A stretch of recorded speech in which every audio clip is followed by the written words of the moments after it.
Welcome back to the 9 Frames podcast. This is episode 38, and it is Wednesday, October 18th, 2023. I'm Bill Whalen. And I'm Mike Whalen. Both of the NLCS are underway, folks. They're both 2 games in now, and we're definitely going to get into covering that. You can catch us on YouTube at 9 Frames Podcast. We're on Spotify at 9 Frames, and our X is at 9 Frames Pod. Real quick, we're going to get into a intro subpoint, which we haven't had lately because it's really just been playoff baseball on the mind. But Kim Ng, the now former GM of the Miami Marlins, has declined her mutual option after news came out that they were looking to hire a president of baseball operations above her to make decisions. Yeah, I don't really understand why the Marlins would do something like that, considering how good she's been. I mean, she's only been there a short time, and they made the playoffs this year. So yeah, it's pretty weird. This is the first season that they've made the playoffs since 2003 it was. Of a full season, yeah. In a full season, and Kim Ng was greatly responsible for that, especially with her moves at the deadline, which we gave a lot of credit for. Yeah, she kind of built a winner, and then they kind of slapped her in the face and said, we're going to hire somebody that you have to answer to now. Very weird to do that, especially at this time as that franchise, and other franchises got to look at her at a really high candidate. Somebody will scoop her up. I want the Mets to scoop her up, but with the Mets just hiring Stearns, I don't think she's going to want to be a GM under somebody. So she's going to continue to want to have the power to try to adjust rosters and just make teams better. I'm sure there's a lot of teams looking at her and thinking that they could kind of build themselves the way Miami did in quick fashion, which they have done under her tutelage, not gonna lie. Yeah, she really hasn't been there long, and they've kind of turned it around. They've had a Cy Young winner. They've had a playoff series. I mean, it wasn't a great series, but still, you want to get in. Do you think she'll have a job in baseball by the beginning of next season? Yeah, I think somebody will scoop her up. Well, best of luck to her, and honestly, it is a great candidate to teams that need to build a winner. Not really sure. There's a lot of uncertainty in Miami after that move. Yeah, and much like just staying on the topic of women breaking down barriers, the Giants are interviewing Alyssa, I think her name is Stevenson or something or another, for their managerial job. She was on the bench for them under Kapler, and she's been around them, and people really think that she could be the first one to break that barrier as well. I've seen she's highly qualified, been around the team for nearly a decade, I think 9 years now, has worked around the organization, and she's very well liked. I believe she has a PhD in sports management, so she's very highly touted. Yeah, wouldn't be surprised if we saw her get an opportunity as well. Yeah, and we'll get back into the playoff baseball now, as both of the championship series are 2 games in, folks. Yeah. And we will kick this episode off with the NLCS, which started Monday night with Game 1 in Philadelphia. That is Wheeler versus Gallen, and both of them have been really stepping up this postseason. Yeah, it's been a couple of aces performing as aces.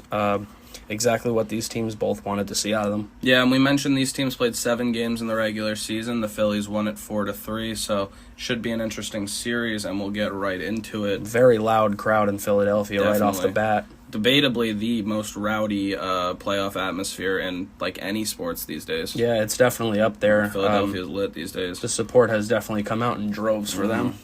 Unfortunately for Game 1, Gallen, this just was not his game. The first pitch of the game is hit 117 miles per hour by Kyle Schwarber to leave the park, and that's 1-0 early.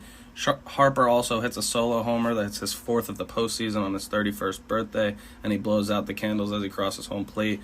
By the end of the first inning, it's already 2-0 Philly. Yeah, Schwarber will do that to you. He had an under 200 batting average this year, but he did almost have 50 home runs. I think he had 46 this year, 47 maybe. Yeah. He led the National League in home runs. He was second behind Matt Olson, who led all of baseball. And it was pretty clear that his approach here was if they were trying to get across that first pitch fastball, which is exactly what Gallen did, he was going to jump on it, and he was all over that thing. Yeah, he got what he was looking for, and then, Harper's just Harper. He's going to do that. It's really cool to see a guy homer on their birthday, especially because, a lot of people don't even have the opportunity to do that if they have a late birthday like Bryce does. Yeah, he steps up big during the postseason again for Philadelphia, worth every dollar of that contract. I think he's a little bit underpaid if you're asking me. $25 million a year for a top 10 player is pretty crazy in this market. Very true. Philadelphia, man, they just keep it coming. Castellanos hits his 5th homer of the postseason in the 2nd inning, and a Harper RBI single in the 3rd inning makes it 4-0 Philadelphia. I mean, ouch, man. Castellanos has been unbelievable. I mean, just since really showing up in Philly, not even just on the offensive side, but we were talking about it last night.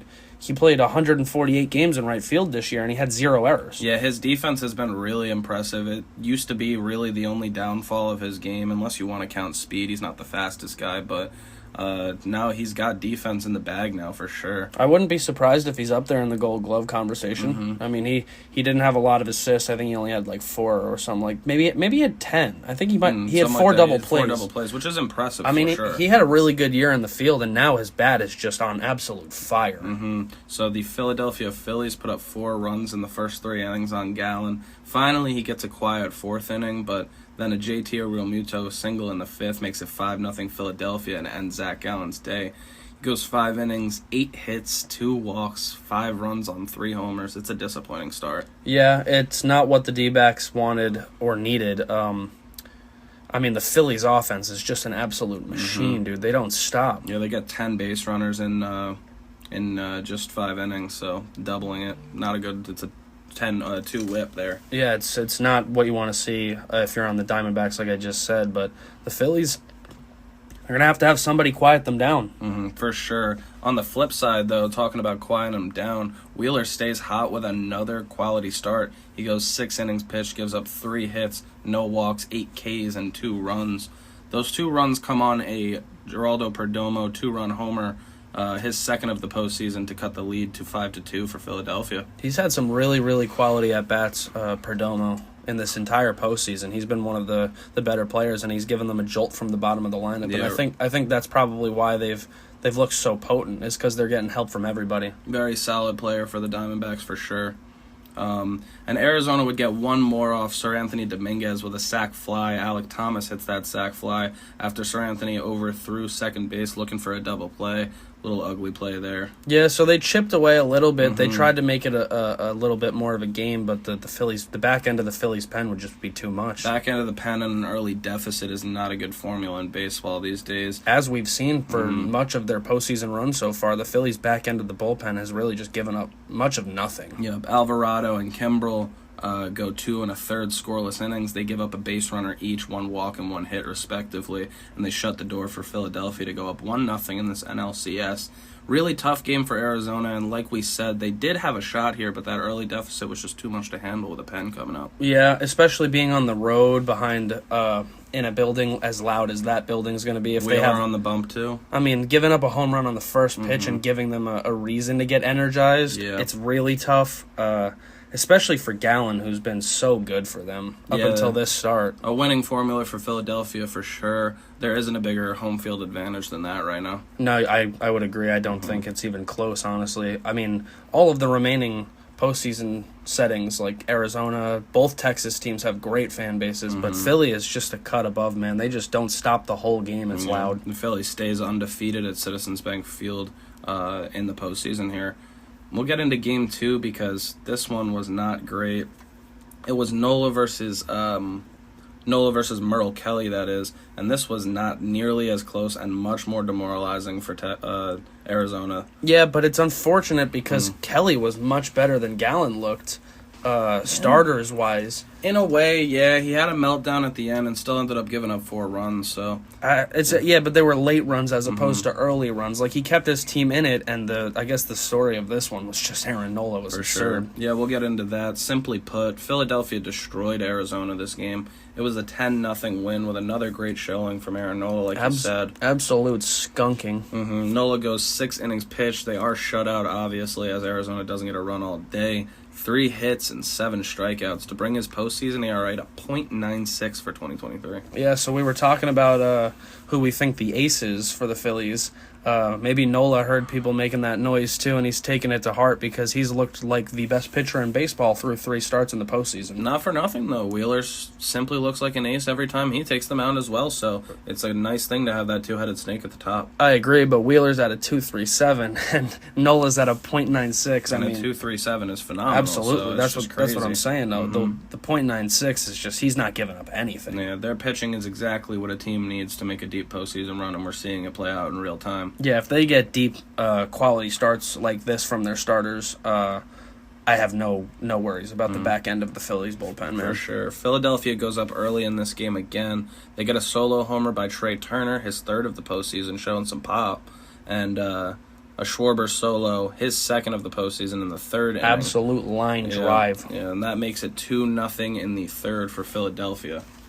I mean, Schwarber is just, when he gets a hold of that ball, man, he hits it really. I think he's in like a category of his own with maybe him and Giancarlo. They're definitely. They just hit the ball so hard. Yeah, I don't look too closely into the deep analytics bat speed, but he's got to be one of the top bat speed guys. His bat head flies through the zone. That's why he gets all the homers. I mean, he's just a strong dude that when he connects, it flies. And like you said, this game did come with a lot of late runs. This game was quiet until the sixth inning after that, where Philadelphia explodes. They get another Schwarber homer, his second of the game and third of the postseason, third in 2 days.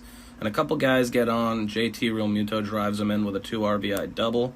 And then Brandon Marsh scores JT with a double of his own to make it 6-0 Philadelphia in the sixth. Schwarber must have been seeing Merrill Kelly very well if he got him for 2. I mean, he looked great through 5 innings besides the 2 solo shots he gave up. Yeah, his approach looked like he was all over the fastballs in the zone in the early counts. He gave his team a chance, Kelly, that is. They just never really got it going against Nola is the problem. So the Phillies kind of got comfortable, and then the offense piled more on late, as you just said. Yeah, with Arizona's offense looking so weak, and now giving up these late runs, it's not great. They're reeling. Philadelphia keeps the foot on the pedal, as they do, too. They get an Alec Boehm 2 RBI double, a JT Realmuto RBI single. Have a day for him. Yeah, I mean, have a postseason for him. For sure. And another Castellanos RBI with a sac fly caps off a 10-0 Philadelphia victory. Arizona just had 1 walk and 4 hits all games. They looked pathetic, man. What now? I mean, at least on the only benefit I'll say is that they get to go home now for 3. I mean, you get the 3 in the middle. You'll be in front of your people, but I mean, you got to put together a little better of an effort. There's no other way to put it. This was the single most sad performance in the postseason by far, and we had a pretty rough one where a team lost 11-2, which is crazy. That was them winning. I was going to say, which is crazy to see because the other way around is probably the second worst loss was them winning. Yeah, so, for sure. I mean, it's matchups. I guess the Phillies just are kind of just a unit right now, man. Arizona looking to get back in their winning ways as they go back to their home stadium in Arizona. It's 2-0 Philadelphia, and these teams are off on Wednesday. They play Game 3 Thursday. We're going to see Ranger Suarez versus Brandon Pfaadt, as we predicted, and Arizona desperately needs this one. You could kind of wrap it up if they don't take this. Yeah, and I mean, I know it was against the Braves, and Suarez is historically been able to handle the Braves a little bit better. He's 1-0 with a 104, man, so he's not giving anything up either. So pitched 2 games in that 4-game series, too. The Phillies are now being they're not even a 2-headed monster. They're a 3-headed monster. Yeah, if this guy's giving them 5 or 6 innings, good luck. And they are going to have to get into their bag when they go to Game 4 as well, which they haven't had to do yet. Game 4 happens on Friday. There are no announced arms. We're obviously going to talk to you more about that on Friday's episode. They probably will be announced by then. Yeah, and Philadelphia is going to go either Taijuan Walker or Christopher Sanchez. They are both on the roster. And we're talking about it. We have really no clue where Arizona goes, man. Maybe Ryan Nelson? Yeah, maybe they go back to Gallen on short rest, but I don't... That's a 3-day rest. Yeah, is it? It's Tuesday, Wednesday, Thursday off, and he'd be back on the mound on Friday. He pitched Monday. Yeah, I don't Can't know. do that. Yeah, that's not possible. So this is what I was saying on the previous episode, was that I don't really know where the D-Backs are going to go after the first 3 games, and even Pfaadt is a rookie, so you're putting a lot of pressure on a rookie starter, and then there's nothing after him besides bullpen. Not a lot of depth there, and not a great look right now to be down 2-0 with so much uncertainty coming up in the back half, while Philadelphia's just going, here's our guys, they're coming at you. Yeah, and I think the Phillies are in a way better spot in terms of Game 4 because they're probably just going to split Sanchez and Walker. They might do it because it's a lefty-righty thing. They might start Walker and then go to Sanchez and then back to the bullpen. Very true, very true. I mean, they've got all the options with a 2-0 lead. You can mess around a little bit. It is 3-day rest, as we said. I don't know how aggressive Philadelphia will be with Wheeler. He only threw 81 pitches Game 1. If they're up, I mean, he's not going to go Game 4. Maybe close. They'll be up 2-1. They might be up 3-0. There's no way. No, very true. Yeah, I had the series going 5 games. Maybe they sneak one out in the Pfaadt game. maybe this goes 4. I don't know. It's not a good look for Arizona right now. I gave Arizona a couple games. I said Phillies in 6. I mean, it was pretty clear that Philly is the more postseason experienced and just overall, I would say probably just better team, better structured. I mean, top to bottom.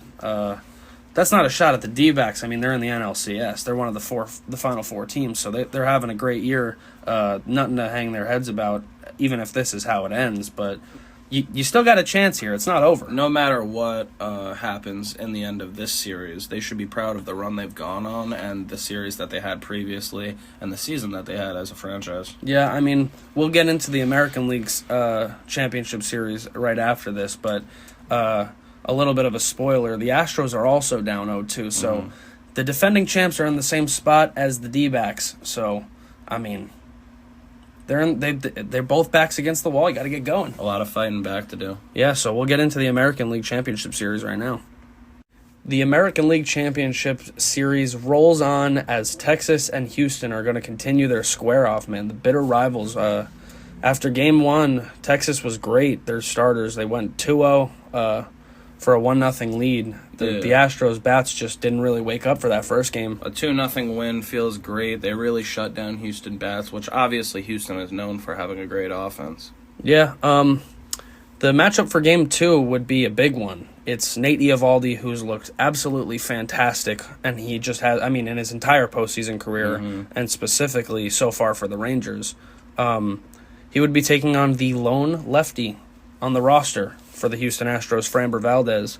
The Rangers' offense came out absolutely blistering in the first inning. They put up 4 on Valdez and the Astros before they could even swing the sticks. Rough. We were talking about how Valdez was coming into this game with a 10-something ERA, and he comes in and gives up a 4 spot to start. It's a disappointing start to the game for sure. It's very similar to what Gallen did for Arizona against Philly. That early lead is going to be hard to come by. Definitely, especially against a team like Texas, who also, like Philadelphia, doesn't stop. No, a dominant offense that obviously is going to keep their foot on the pedal. It was partially his own fault, though, because he made a crucial throwing error in the first inning, man. You can't really do that in the first inning. It just kind of looked like he was a little bit lazy. Yeah, it was a lazy, kind of lackadaisical play. He sidearmed it, and it went very wide. Yeah, and it would just unravel a bit more from there. Grossman was the one who reached on that error, and that would score Simeon because Simeon and Seager hit the first 2 pitches, and they were both singles. So maybe that's why. Maybe he was a little frustrated, and he just kind of lost focus a little bit, and he threw it up the line. I don't know. So it's 1-0 there, and then Garcia would knock in Seager to make it 2-0. Yeah, I think we said at this point, like you said, they jumped on the first 2 pitches of the game. I think when it was 2-0 and what it was 8 pitches in. Yeah, 8 pitches in, it was 2-0 already. Yeah, he wasn't throwing a lot of pitches. The Rangers came out super aggressive, as they tend to with Simeon and Seager. I mean, both of them are such aggressive hitters. But as it's 2-0, it would be followed by a Mitch Garver single and a Nathaniel Lowe single to make it 4-0. The Rangers, who hit a lot of home runs, don't at all in this first inning. They just play small ball, which is why they're so good, is because they could just score in so many different ways. Yeah, it's a home run heavy ballpark too, but it's good to see that the hitters don't have their mind on the home runs. Yeah, they made Valdez work in that first inning, whether it was a lot of pitches or not, because I think he still only ended up throwing 20-25 pitches. Yeah, well, if you give up 2 runs with only 8 pitches, you're probably going to have a pretty low pitch count. Yeah, but I mean, he still had to work and sweat, and he had to see a bunch of runs score, which is very demoralizing. Very stressful inning, yeah. Changed his shoes after that first. Yeah, he thought they were bad luck. I mean, he pitched better after he changed the shoes, but it was a little bit too late. Very true. Houston would cut into the lead from a Yordan Alvarez solo shot, his 5th of the postseason. He supposedly was feeling a little bit under the weather, too, with a stomach ache and headaches. My man's having a Jordan game as Yordan. Pretty wild. Tummy ache Alvarez is the GOAT. That's pretty crazy to see. So he would make it 4-1 there. But Heim would immediately answer. Jonah Heim for the Rangers. He would hit his first home run of the postseason to make it 5-1 and put them up 4 right away. This is what great teams do, and it's kind of been the story of the postseason, is that the teams that have been winning the series are the ones that answer back real quick. Yeah, just kind of thwarting offense just by putting up offense of your own right away. That would be all the scoring for Texas for the rest of the game, though. As the right-handed pitching dominant Houston Astros bullpen that we were talking about, no lefties out there. No lefties. They would come in and only allow 3 more base runners over 6 1/3 scoreless. Yeah, that's funny. That's the funny thing about baseball. We thought that was going to be the weak point of them, and it was the only source of strength this game. The weak point in this game was the lefty in the first inning, which is very unfortunate. But the Astros bats would make this a game. Bregman would homer in the 4th inning, his second of the postseason, to make it 5-2. Brantley would hit his first double of the year. I don't know if you saw his dad giving him a batting practice tips at the pregame batting practice. His dad was in the stands giving him tips a little bit. Love to see it. And he hits an RBI double, and he scores none other than Yordan Alvarez to cut it to 5-3. And then finally, to just make it a little bit closer, in the bottom of the 8th inning, Yordan Alvarez takes Aroldis Chapman deep for the second time of the game, his second multi-homer game of the postseason, his 6th of this postseason, to lead all of baseball, to make it 5-4. But the Texas pen, specifically Jose Leclerc, who's appeared in all 7 games for the Texas Rangers this postseason, would do as he does and shut it down for a huge 5-4 W to go up 2-0 and take both road games against Houston. Yeah, this one was a lot of fun, a real tightrope walk game down to the end, and man, Houston just could not get enough on the pen. Leclerc becomes the first pitcher to finish a team's first 7 postseason games. Yeah, Leclerc had the stuff working again, and the Rangers are now 7-0. Yeah, on a nice 7-game win streak, 6 games on the road. They've only played 1 home game, dude. Yeah, think about that. Pretty nuts, and no losses. None. They've won that 1 home game, and it was the clincher against Baltimore, and then they went right back on the road, but they are coming home now with a 2-0 lead. Texas having one of the most impressive playoff runs we've seen in a long time. They sweep the 99-win Rays, they sweep the 101-win Orioles, and now they are up 2-0 on their division rival Astros. Yeah, they just sit 2 games away from their 3rd World Series berth in franchise history. Game 3 tonight is going to be a really, really fun one because the Astros need it, and they've got a postseason hero from the past couple of years for them, Christian Javier. He's 1-0. We saw him go deep.